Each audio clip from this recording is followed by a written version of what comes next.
flowers කොහොමද ඉතින් ඔයාලට ඔන්න ඉතින් මම අද අලුත් වීඩියෝ එකක් අරගෙන ඔයාලා හම්බෙට ඇවිල්ලා තියෙනවා මට ගිය සතියේ වීඩියෝ එකක් ගන්න බැරි වුණා මොකද එක්සෑම් තිබ්බා මට ඒ හින්දා වීඩියෝ එකක් කරන්න වෙලාවක් තිබ්බේ නැහැ ඉතින් මම මොන වෙලාවක් ආපු ගමන් ඔයාලට වීඩියෝ එකක් අරන් ඇවිල්ලා තියෙනවා අද වීඩියෝ එකේ මම කතා කරන්න යන්නේ CMD ගැන ඔයාලා අහලා ඇති CMD නැත්නම් command prompt එක ඒක ගැන තමයි ඉතින් අද මම ඔයාලත් එක්ක කතා කරන්න යන්නේ ඔයාලට CMD ගැන මම කියලා දෙන්න කලින් දැන් කාලේ තියෙන කම්පියුටර්ස් වලට බලා ගන්න පුළුවන් ලස්සන මෙනු ලස්සන icons window animation එහෙම තියෙනවා ඒ කියන්නේ දැන් කාලේ වලට graphical user interface එකක් බලා ගන්න පුළුවන් ඒත් ඉස්සර කාලේ තිබ්බ කම්පියුටර්ස් වලට graphical user interface එකක් බලා ගන්න හම්බුන්නේ නැහැ ඒ වෙනුවට ඒ කාලේ තිබ්බ කම්පියුටර්ස් වලට බලා ගන්න හම්බුනේ command line interface එක ඒ කියන්නේ CLI එක දැන් මේ graphical user interface එකක් ගත්තාම දැන් අපිට කරගන්න තියෙන වැඩ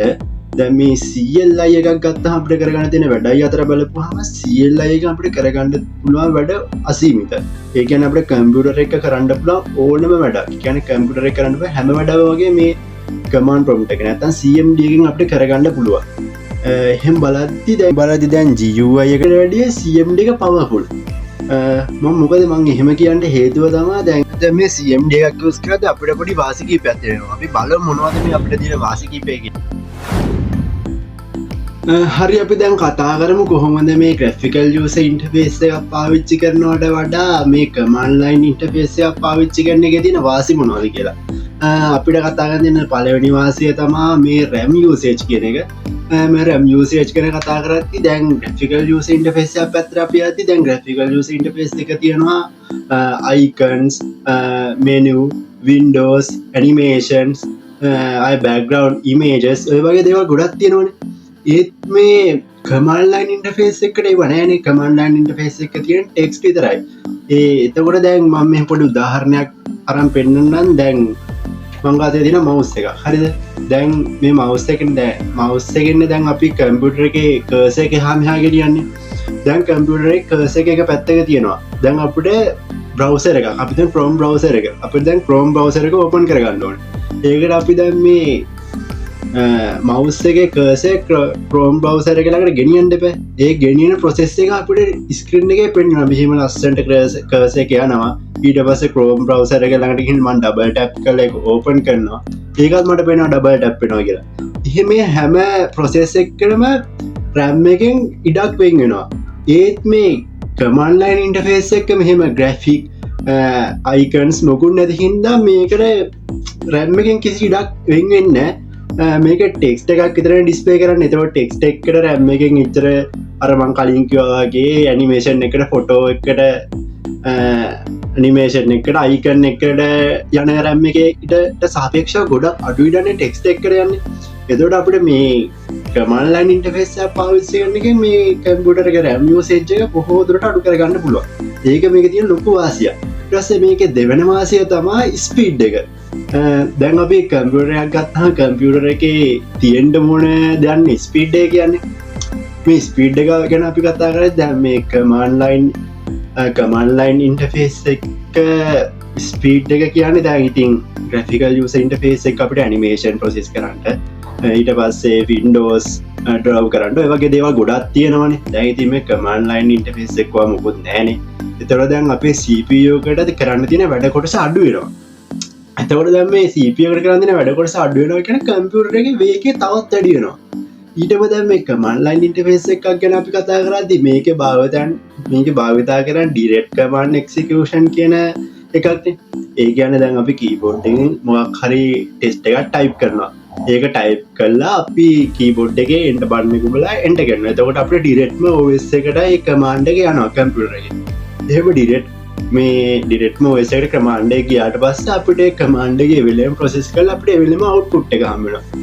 ඒකට තමයි අපි ඔය කියන්නේ direct command execution කියලා. ඒක තියෙන්නේ command line interface එකේ. ඒ කියන්නේ ඒකේ speed එක ගොඩාක් වැඩි.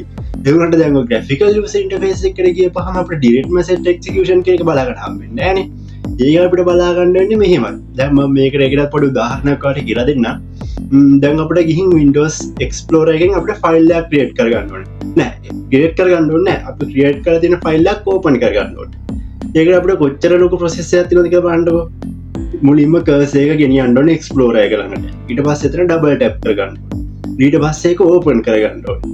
ඊට පස්සේ ඕපන් කරලා ඒක ඇතුළට යන්න ඕනේ. ඒක ඇතුළට යන වෙලාව ඇතුළට යන්න කුට්ටි හරි වෙලාවක් යනවනේ. මොකක් හරි ඇනිමේෂන් එකක් රන් වෙලා ඇනිමේෂන් එක රන් වෙලා තමයි ඒක ඇතුළට යන්නේ. ඒ වුණාට අරගේ කමාන්ඩ් එක ටයිප් කරලා එන්ටර් කරපු ගමන් කෙලින්ම යන්නේ එක්ස්ප්ලෝරර් එකේ ෆයිල් එක ඇතුළට. ඔන්න ඕක තමයි යූසර් ඉන්ටර්ෆේස් එකට වඩා කමාන්ඩ් ලයින් ඉන්ටර්ෆේස් එක ගොඩාක් ස්පීඩ් කියලා. එහෙනම් අපි දැන් බලමු දැන් මම කියවනේ අපේ PC එකේ තියෙන ග්‍රැෆිකල් වැඩ ටිකක් කියලා. ඒ ග්‍රැෆිකල් වැඩ ටික කොහොමද CMD කෝඩ් එක පාවිච්චි කරලා කරගන්නේ කියලා බලන්න. එහෙනම් මොහොමම කෙලින්ම යන් අපේ PC එක පැත්තට. හරි දැන් ඔයාලා මුලින්ම කරන්න ඕනේ ඔයාලා කම්පියුටර් එකේ සර්ච් බාර් එකේ ගිහින් ටයිප් කරන්න ඕනේ CMD කියලා. එහෙම CMD කියලා ටයිප් කරගත්තට පස්සේ ඔයාලට මේ වගේ CMD ඇප්ලිකේෂන් එක බලා ගන්න පුළුවන්. ඔයාලා මේක උඩ ඩබල් ක්ලික් කරලා මේ විදිහට ඕපන් කරගන්න ඕනේ. එහෙම ඕපන් කරගත්තට පස්සේ ඔයාලට මේ වගේ කළු පාට පසුබිමක සුදු පාට අකුරින් මේ වගේ ඉන්ටර්ෆේස් එකක් ඔයාලට බලා ගන්න පුළුවන්. මෙතන ඔයාලට පේනවා ඇති කෙළවරේම කර්සර් එක බ්ලින්ක් වෙවි පත්තු වෙනවා. එතන තමයි ඔයා කමාන්ඩ් ටයිප් කරලා එන්ටර් කරගන්න ඕනේ. මම ඔයාලට අද මුලින්ම කියලා දෙන කමාන්ඩ් එක තමයි ඔයාලා දැන් ඉන්න ඩිරෙක්ටරි එකේ තියෙන ෆයිල් ෆෝල්ඩර් ටිකේ විස්තර ලිස්ට් එකක් විදිහට ඔයාලට බලාගන්නේ කොහොමද කියන එක. ඒකට අපි මුලින්ම කරන්න ඕනේ dir කියන කමාන්ඩ් එක ටයිප් කරලා එන්ටර් කරගන්න ඕනේ. මම මුලින්ම කියනවා මේකට කැපිටල් සිම්පල් එහෙම අදාළ වෙන්නේ නැහැ. ඔයාලට ඕන නම් කැපිටල් ඕන නම් සිම්පල් ඕන විදිහට ටයිප් කරලා මෙතන එන්ටර් කරගන්න පුළුවන්. මම මුලින්ම මෙතන dir කියලා ටයිප් කරලා එන්ටර් කරගන්නවා. එතකොට මට පෙන්නනවා මේ විදිහට මගේ ඩිරෙක්ටරි එකේ තියෙන ෆයිල් ෆෝල්ඩර් ටික ඔක්කොම. හරි ඊළඟට අපි බලමු කොහොමද මේ ඩ්‍රයිව් දෙකක් අතර එහා මෙහා යන්නේ කියලා. දැන් මම ඉන්නේ මගේ C ඩ්‍රයිව් එකේ. මම දැන් මගේ D ඩ්‍රයිව් එකට මාරු වෙනවා. ඒක කරන්න ඔයාලා මාරු වෙන්න ඕන ඩ්‍රයිව් එක මෙතන ටයිප් කරලා ඉස්සරහට කෝලන් දෙකක් දාගන්න ඕනේ. එහෙම කෝලන් දෙකක් ඉස්සරහින් දාගෙන මේ විදිහට එන්ටර් බටන් එක උඩ එකපාරක් මේ විදිහට ප්‍රෙස් කරගන්න. එතකොට ඔයාලට බලා ගන්න පුළුවන් ඔයාලා කලින් හිටිය C ඩ්‍රයිව් එකෙන් D ඩ්‍රයිව් එකට මාරු වුණා. මගේ D කියලා ඩ්‍රයිව් එක ගත්තෙන් හින්දා මම D මෙතෙන් එන්ටර් කරගත්තේ. ඔයාලගේ වෙන ඩ්‍රයිව් තියෙන්න පුළුවන්. හරි දැන් මම D ඩ්‍රයිව් එකේ ඉන්නේ. දැන් මම D ඩ්‍රයිව් එකේ මොනවද මගේ තියෙන ෆෝල්ඩර්ස් කියලා බලනවා. මම ඒකට dir කියලා ටයිප් කරලා එන්ටර් කරගන්නවා. එතකොට මට බලා ගන්න පුළුවන් මේ විදිහට film games hello world my photos කියලා මගේ ෆෝල්ඩර් හතරක් තියෙනවා. මම මේක ඔයාලට පැහැදිලි කරන්න ලේසි වෙන්නත් එක්ක මම මේ විදිහට මගේ දිස් PC එක පැත්තකින් තියාගන්න ඔයාලට. එතකොට මේ දෙකත් එක්ක කම්පෙයාර් කරලා බලන්න පුළුවන් මම මේ කමාන්ඩ් ප්‍රොම්ප්ට් එකේ දෙන කමාන්ඩ් කොහොමද වැඩ කරන්නේ කියලා. හරි අපි ඊළඟට බලමු කොහොමද ෆෝල්ඩර් එකක් ක්‍රියේට් කරගන්න කියලා. දැන් මම ඉන්නේ D ඩ්‍රයිව් එකේනේ. මම දැන් D ඩ්‍රයිව් එකේ මම මගේ YouTube channel එකේ නමින් ෆෝල්ඩර් එකක් ක්‍රියේට් කරගන්නවා. ඔයාලට මුලින්ම මතක් කරන්න ඕනේ ෆෝල්ඩර් එකේ නම දාති මැදින් ස්පේස් තියලා නම් ඔයාලා ඒක උඩුකම ඇතුලේ දාන්න ඕනේ. මම මේ විදිහට mkdir කියලා ටයිප් කරලා මගේ YouTube channel එකේ නම දීලා ෆෝල්ඩර් එකක් ක්‍රියේට් කරගන්නවා. ඔයාලා මුලින්ම මෙතන mkdir කියලා දීලා නම ඔයාලා කැමති නමක් දාලා මේ විදිහට එන්ටර් කරගන්න ඕනේ. එතකොට ඔයාලට බලා ගන්න පුළුවන් එහා පැත්තෙන් මගේ D drive එකේ තේජාන් ටෙක් සිංහල කියලා ෆෝල්ඩර් එකක් ක්‍රියේට් වුණා. ඒකට ඕන නම් මෙතනින් dir ගහලා බලා ගන්න පුළුවන් ෆෝල්ඩර් එකක් ක්‍රියේට් වෙලාද කියලා. මට මෙතනත් වෙන්නනවා තේජාන් ටෙක් සිංහල කියලා ෆෝල්ඩර් එකක් ක්‍රියේට් වෙලා තියෙනවා. හරි ඊට පස්සේ අපි බලමු කොහොමද මේ ක්‍රියේට් කරපු ෆෝල්ඩර් එක ඇතුළට යන්නේ කියලා. ඇතුළට යනවා නම් ඔයාලා cd කියන කමාන්ඩ් එක දෙන්න ඕනේ. ඊට පස්සේ cd කියන කමාන්ඩ් එක ටයිප් කරලා ඔයාලගේ ඇතුළට යන්න ඕනේ ෆෝල්ඩර් එකේ නම දෙන්න ඕනේ. මම මේ විදිහට මම ඇතුළට යන්න ඕන ෆෝල්ඩර් එකේ නම දෙනවා. එහෙම නම දීලා එන්ටර් ක්ලික් කරනවා. ඔයාලට දැන් බලා ගන්න පුළුවන් ඔයාලා ඉන්නේ දැන් D drive එකේ දැන් අලුතෙන් ක්‍රියේට් කරන ෆෝල්ඩර් එක ඇතුලේ. දැන් මම මේ අලුතෙන් ක්‍රියේට් කරපු ෆෝල්ඩර් එක ඇතුලේ ටෙක්ස්ට් ෆයිල් එකක් හදනවා. ඒ ටෙක්ස්ට් ෆයිල් එක හදලා මම ඒකට hello world කියලා දෙනවා. ඒක කරන්න ඔයාලා මුලින්ම echo කියලා ටයිප් කරලා ස්පේස් එකක් තියලා ඔයාලගේ ටෙක්ස්ට් ෆයිල් එක ඇතුලට දෙන්න ඕනේ data එක මෙතන ටයිප් කරගන්න ඕනේ. මම මෙතන hello world කියලා ටයිප් කරගන්නවා. ඊට පස්සේ ආයි ස්පේස් එකක් තියලා more than ලකුණ එතෙන්ට දෙනවා. ඊට පස්සේ ආයෙත් එතන ස්පේස් එකක් තියලා අපේ ටෙක්ස්ට් ෆයිල් එක හදන නම මෙතෙන්ට දෙනවා.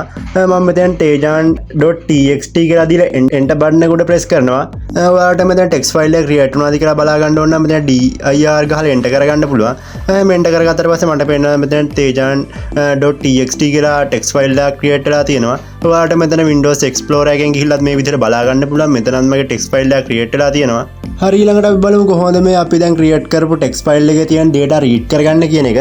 එහෙම data ටික read කරගන්න ඔයාලා මෙතෙන්ට type කියලා දීලා ඔයාලගේ ටෙක්ස්ට් ෆයිල් එකේ නම දෙන්න ඕනේ. මම මේ විදිහට මම ටෙක්ස්ට් ෆයිල් එකේ නම දෙනවා. ඊට පස්සේ enter button එක උඩ එකපාරක් press කරපුවාම ඔයාලට පල්ලෙහාට cursor එක ගිහිල්ලා ඔයාලට පල්ලෙහාම පෙන්නනවා ඔයාලගේ ටෙක්ස්ට් ෆයිල් එක ඇතුලේ තියෙන data. මගේ මෙතන hello world කියලා පෙන්නනවා. හරි දැන් අපි ඊළඟට බලමු කොහොමද මේ txt ෆයිල් එක ඇතුලේ තියෙන data අපි වෙනස් කරගන්න කොහොමද කියන එක. ඔයාලා මුලින්ම මෙතන copy con කියලා දෙන්න. ඒ කියන්නේ copy con කියලා දෙන්න. එහෙම copy con කියලා දීලා ඔයාලගේ text file එකේ නම මෙතෙන්ට දෙන්න ඕනේ. එහෙම දීලා enter button එක උඩ එකපාරක් press කරගන්න. එහෙම press කරගත්තට පස්සේ ඔයාලගේ cursor එක පල්ලෙහාට එනවා. එතෙන්ට ඔයාලගේ text file එකට අලුතෙන් දෙන්න ඕන data එක මෙතෙන් type කරගන්න. මම මෙතෙන්ට hello world 2 කියලා දෙනවා. එහෙම 2 කියලා දීලා enter කරගන්නවා. එහෙම enter කරගත්තට පස්සේ ඔයාලෙන් අහනවා override කරන්නද කියලා. ඔයාලා මෙතන yes කියලා දෙන්න ඕනේ. එහෙම yes කියලා දීලා මෙතන enter කරගන්න. enter කරගත්තට පස්සේ ඔයාලගේ cursor එක පල්ලෙහාට ආවිල්ලා නවතිනවා. ඔයාලා control C ගහලා මෙතනින් අයින් වෙන්න ඕනේ. එහෙම back වුණාට පස්සේ මම ආයෙත් නිකමට වගේ dir ගහලා මගේ මේ directory එකේ තියෙන file list එක ආයෙ බලනවා. ඊට පස්සේ මම දැන් මේ create කරගත්ත text file එක තියෙන්නේ. ඒ text file එකට මම අලුතෙන් hello world 2 කියලා දාගත්තනේ. කලින් මම hello world කියලා විතරනේ දැම්මේ. අපි බලමු දැන් මේක read කරලා මට කොහොමද පෙන්වන්නේ කියලා. මම type කියලා දීලා මගේ text file එකේ නම දෙනවා. ඊට පස්සේ මම enter button එක උඩ press කරපුවහම දැන් මට පෙන්වන්නේ hello world 2 කියලා. හරි ඊළඟට මම ඔයාලට කියලා දෙන්නේ file move කරන්න කොහොමද කියලා. මේ file move කරන්න කලින් දැන් මම ඉන්නේ තේජාන් ටෙක් සිංහල කියන මම අලුතෙන් create කරගත්ත folder එකේනේ. මම මුලින් මේ folder එකෙන් back වෙනවා. back වෙන්නේ cd ... කියලා type කරලා enter button එක උඩ press කරගන්න ඕනේ. එතකොට ඔයාලට බලා ගන්න පුළුවන් එක folder එකක් පස්සහට යනවා. ඔයාලට දැන් පේනවා ඇති මම ඉන්නේ dgen drive එකේ. මම මේ dgen drive එකේ මෙතන හදනවා text file එකක් අලුතෙන්ම. මම මෙතන හදන text file එකත් මම කලින් හදපු text file එක වගේම echo කියලා දීලා text file එකට ඇතුළට එන්න ඕන data දීලා more than එක දෙනවා. ඊට පස්සේ මම මේ අලුතෙන් create කරන text file එකේ නමට දෙනවා hello.txt කියලා. එහෙම hello.txt කියලා නම දීලා මම enter button එක උඩ එකපාරක් press කරගන්නවා. එහෙම enter button එක උඩ press කරගත්තට පස්සේ ඔයාලට බලා ගන්න පුළුවන් D drive එකේ hello කියලා txt file එකක් create වෙලා තියෙනවා. දැන් මම කරන්න යන්නේ ඔයාලට මතක ඇති මම කලින් තේජාන් ටෙක් සිංහල කියලා folder එකක් create කරගත්තා. ඒ folder එක ඇතුළට මේ hello.txt කියන file එක move කරන්න යන්නේ. එහෙනම් අපි බලමු කොහොමද මේක move කරන්න කියලා. අපි මේ ෆයිල් එක move කරන command එක තමයි move කියන command එක. මේ move කියන command එක type කරලා අපි මුලින්ම move කරන්න යන ෆයිල් එකේ නම දෙන්න ඕනේ. අපි මුලින්ම move කරන්න යන ෆයිල් එක txt ෆයිල් එක. ඒ කියන්නේ hello.txt එකේ හින්දා මම එතනට hello.txt කියලා දීලා ඊට පස්සේ ෆයිල් එක move කරන්න ඕනේ මොකේටද කියලා දෙනවා. මම මේ ෆයිල් එක move කරන්න යන තේජාන් ටෙක් සිංහල කියන folder එකට හින්දා මම ඒක තේජාන් ටෙක් සිංහල කියලා දෙනවා. එහෙම දීලා මම මේ විදිහට enter button එක උඩ එකපාරක් press කරනවා. එතකොට අපිට පෙන්නනවා one files moved කියලා. ඒ කියන්නේ අපේ ෆයිල් එක move වුණා කියන එක. මේ විදිහට මගේ කම්පියුටර් එකේ මම D drive එකට ගිහින් බලපුවාම මට පේන්න තියෙනවා මගේ දැන් අලුතෙන් create කරපු folder එක ඇතුලේ මේ text file එක move වෙලා තියෙනවා. හරි ඊළඟට මම ඔයාලට කියලා දෙන්න යන්නේ කොහොමද මේ create කරගත්ත txt file එක delete කරගන්න කියන එක. අපි මේක delete කරගන්න කලින් දැන් අපි මේ D drive එකේනේ. ඒ වුණාට දැන් text file එක තියෙන්නේ මගේ folder එක ඇතුලේනේ. ඒ හින්දා අපි මේක delete කරගන්න මුලින්ම folder එක ඇතුලට යන්න ඕනේ. මම මේ විදිහට cd command එකල folder එකේ නම දීලා enter කරගන්නවා. හරි එහෙම enter කරගත්තට පස්සේ ඔයාලට බලා ගන්න පුළුවන් මම මගේ folder එක ඇතුළට ආවා. එහෙනම් folder එක ඇතුළට ආවිලා මම ආයෙත් මෙතන dir කියලා ගහලා folder එක ඇතුළේ තියෙන text file ටික check කරගන්නවා. එතකොට මට බලා ගන්න පුළුවන් මගේ text file දෙකක් තියෙනවා. දැන් මම මෙතන එක text file එක delete කරගන්න යන්නේ. එහෙම delete කරගන්න ඔයාලා මුලින්ම කරන්න ඕනේ ඔතන del කියලා type කරලා ඔයාලට delete කරන්න ඕන text ඔයාලා delete කරන්න ඕන text file එකේ නම දීලා enter කරගන්න ඕනේ. එතකොට ඔයාලට බලා ගන්න පුළුවන් මේ file එක delete වෙනවා. හරි ඊට පස්සේ මම මෙහෙම delete කරගත්තට පස්සේ මම දැන් ආයෙත් my folder එකට ආවා. ඊට පස්සේ මම මගේ folder එකේ dir කියලා ගහලා enter කරගන්නවා. එතකොට මට බලා ගන්න පුළුවන් කලින් මෙතන tejan.txt කියලා මගේ txt file එක තිබ්බා. දැන් ඒක එතන නෑ. දැන් තියෙන්නේ hello.txt කියන file එක විතරයි. හරි ඊළඟට මම ඔයාලට කියලා දෙන්න යන්නේ කොහොමද මේ file එක hide සහ unhide කරගන්න කොහොමද කියන එක. ඔයාලට මතක ඇති මම අර create කර folder එකේ text file දෙකක් තිබ්බා. මම එකේ එක text file එක delete කරේ. තව text file එකක් තියෙනවා hello.txt කියලා.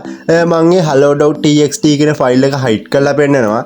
ඒකට ගහන්න තියෙන කෝඩ් එක තමයි ATTRIB කියලා ගහලා ස්පේස් එකක් තියලා ධන H ආයත ස්පේස් ධන S ආයත ස්පේස් ධන R කියලා ගහලා ආයත ස්පේස් එකක් තියලා ඔයාලා හයිඩ් කරන්න ඕනේ ටෙක්ස්ට් ෆයිල් එකේ නම එතන දීලා එන්ටර් කරගන්න ඕනේ. එතකොට ඔයාලට බලා ගන්න පුළුවන් මේ වගේ එතන තිබ්බ ටෙක්ස්ට් ෆයිල් එක හයිඩ් වෙනවා. ඔයාලට view ගිහිල්ලා hidden items දාලා බැලුවත් ඔයාලට එතන එක බලා ගන්න බෑ. ඒක හයිඩ් වෙලා තියෙන්නේ. දැන් ඔයාලට මේ අපි හයිඩ් කරගත්ත ටෙක්ස්ට් ෆයිල් එක ආය අන්හයිඩ් කරගන්න ඕන නම් කරන්න තියෙන්නේ අපි අර කලින් ගහපු කමාන්ඩ් එකේ ධනයන ගැහුවේ දැන් අපි ගහන්න ඕනේ ඍණ. ඒ කියන්නේ ඒ කමාන්ඩ් එක කන පිට අපි ගහන්න ඕනේ. ඒකට කරන්න තියෙන්නේ ATTRIB කියලා ටයිප් කරලා ස්පේස් එකක් තියලා ආය ඍණ S ටයිප් කරලා ආය ස්පේස් එකක් තියලා ආය ඍණ S ටයිප් කරලා ආයත ස්පේස් එකක් තියලා ඍණ R ටයිප් කරලා ආයත ස්පේස් එකක් තියලා ඔයාලගේ ටෙක්ස්ට් ෆයිල් එකේ නම එතෙන්ට දීලා එන්ටර් කරගන්න. එතකොට ඔයාලට බලා ගන්න පුළුවන් හයිඩ් වෙලා තිබ්බ ටෙක්ස්ට් ෆයිල් එක ආය අන්හයිඩ් වෙනවා. හරි දැන් මම ඊට පස්සේ මේ දැන් ක්‍රියේට් කරගත්ත ටෙක්ස්ට් ෆයිල් එක මම ආය ඩිලීට් කරගන්නවා. ඔයාලා දන්නේ නැති දැන් මේ ඩිලීට් කරන කමාන්ඩ් එක මම del කියලා ගහලා මම මගේ ටෙක්ස්ට් ෆයිල් එකේ නම දීලා එන්ටර් කරගන්නවා. එතකොට මේ ටෙක්ස්ට් ෆයිල් එක ඩිලීට් වෙනවා ඔයාලට බලා ගන්න පුළුවන්. ඊට පස්සේ මම ඔයාලට කියලා දෙන්න කොහොමද මේ ෆෝල්ඩර් එකම ඩිලීට් කරගන්න කියලා. ෆෝල්ඩර් එකම ඩිලීට් කරගන්න කලින් දැන් අපි ඉන්නේ ෆෝල්ඩර් එක ඇතුලේනේ. අපි යන්නේ D drive එකට. එහෙනම් මම D drive එකට යන්නේ CD double dot ගහලා එන්ටර් කරගන්නවා. ඊට පස්සේ මම D drive එකට එනවා.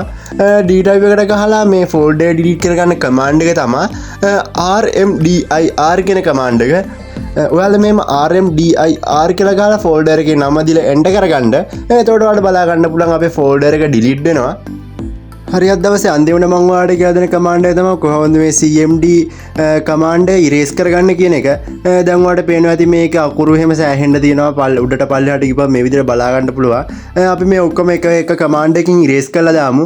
ඒ කමාන්ඩ් එක තමයි CLS කියන කමාන්ඩ් එක. ඔයාලා මෙතන CLS කියලා ගහලා එන්ටර් කරගන්න. එතකොට ඔයාලට මේ වගේ බලා ගන්න පුළුවන් මේ කමාන්ඩ් ටික ඔක්කොම ඉරේස් වෙලා මේ කළු පාට ස්ක්‍රීන් එකක් විතරයි ඔයාලට පෙන්වන්නේ.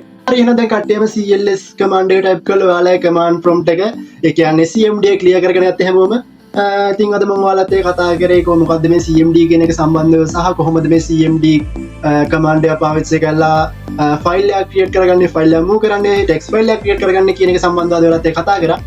ඉතින් මම කියන්න ඕනේ මේ මගේ channel එකේ කරන playlist එක කරන පළවෙනි වීඩියෝ එක කියන්නේ මේක playlist එකක් විදිහට යන්නේ මේ CMD කමාන්ඩ් සම්බන්ධව. ඒ කියන්නේ මම දිගට මේ ප්ලේලිස්ට් එකේ වීඩියෝ අප්ලෝඩ් කරනවා. ඒ වීඩියෝ වල ළඟටම ගෙන්න ගන්න ඔයාලා තාම මගේ channel එක subscribe කරලා නැති අය දැන් මේකින් subscribe කරන්න. ඒ වගේම bell icon එක all දාලා තියාගන්න. එතකොට මම වීඩියෝ එකක් දාපුවම ඔයාලා notification එකක් එනවා. හරි ඒ වගේම කියන්න ඕනේ මම අද ඔයාලට කියලා දීපු command ටික ඔක්කොම පල්ලා description එකේ මම දාලා තියෙනවා. ඔයාලට එතනින් බලා ගන්නවත් ඔය command එක ඔයාලට type කරලා try කරලා බලන්න පුළුවන්. ඊට මම ඔයාලට කියන්න ඕනේ ඔයාලා තාම ඔයාලා මේ වීඩියෝ එක හොඳයිම ගිහින් වීඩියෝ එකට like එකක් දාන්න මතක කරන්නත් එපා. ඒ වගේම ඔයාලා comment එක මට මාරු විදිහට වඩනවා. මොකද මගේ channel එක පටන් අරගෙන තව මාසයක් වන්නේ මගේ channel එකේ තව වීඩියෝ අප්ලෝඩ් කරනවා දිගටම.